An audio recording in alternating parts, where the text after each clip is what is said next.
If you're thinking about owning a franchise, here's the truth nobody mentions. Most of the people you'll talk to about it have never actually done it. I have. 3 times in 3 different industries. And I'm gonna tell you what those years actually taught me, including the parts a franchise salesperson won't. I'm Simon Rozenberg, and I'm a franchise consultant now.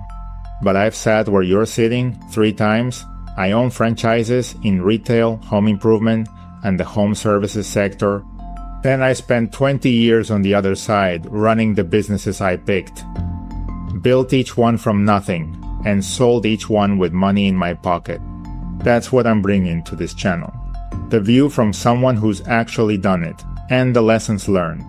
Now, here's what's probably pulling you toward this idea. You're tired. You want something that's yours instead of someone else's. Maybe more time, more money, more control over how your week looks. I get it. That's exactly why I did it. But I'll tell you straight, a franchise isn't freedom from work.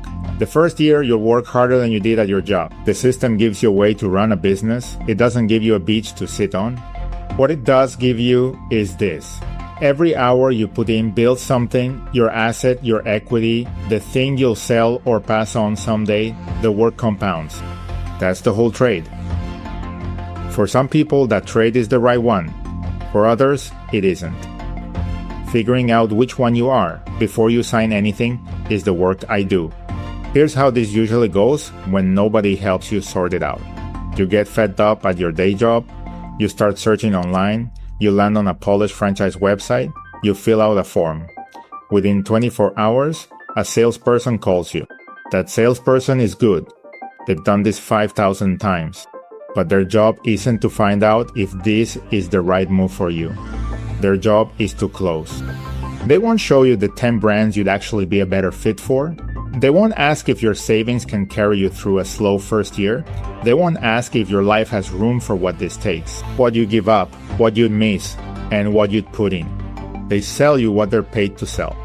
And that's how people end up putting their savings on the line for businesses that were never going to work for them. Not because the brand was bad, but because the fit was wrong. Nobody asked the fit question. That's the gap I exist to fill. So here's how it works with me. When you come to me, we don't start with brands. We start with you. I'll send you a 20-minute online assessment and you'll get back a 6-page report. It tells me and you what kind of operator you actually are. Not what sounds good, but what actually fits the way you work. Then we talk about your savings, about your life, about what you'd actually do every day, and whether that would still feel okay 3 years from now. Only after that do we look at brands. Then I'll introduce you to the ones that come back available. 60 days from start to finish. At the end, you have a real yes or a real no. Either answer wins, because either way, you made a real decision, not a sold one. And one more thing.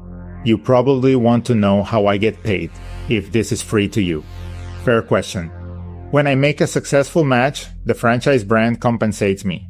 If we don't find a fit, or if you decide franchising isn't your move, I'm not paid. So I have no reason to push you toward any particular brand. The only person I'm working for is you. Look, here's what I'll leave you with.